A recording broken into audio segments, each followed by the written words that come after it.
ఇక మూడవది orange alert. Orange alert అంటే ఏమిటంటే ఇది ఒక మధ్యస్థ అత్యవసర హెచ్చరిక. పరిస్థితి ప్రమాదకర దిశగా మారే అవకాశం ఉన్నప్పుడు వాతావరణ శాఖ ఈ అలర్ట్ను జారీ చేస్తుంది. ఆరెంజ్ అలర్ట్ వచ్చినప్పుడు ఏమి సూచిస్తుంది?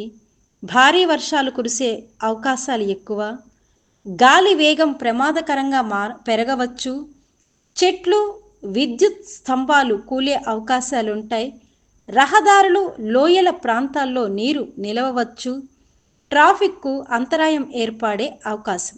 ప్రభుత్వం మరియు రెస్క్యూ టీములు ఎందుకు సిద్ధంగా ఉండాలంటే అత్యవసర సేవలను వెంటనే అందించడానికి, వరదలు, గాలి కారణంగా వచ్చే ప్రమాదాలను ఎదుర్కోవడానికి, బాధిత ప్రాంతాల్లో సహాయం అందించడానికి, అవసరమైతే ప్రజలను సురక్షిత ప్రాంతాలకు తరలించడానికి.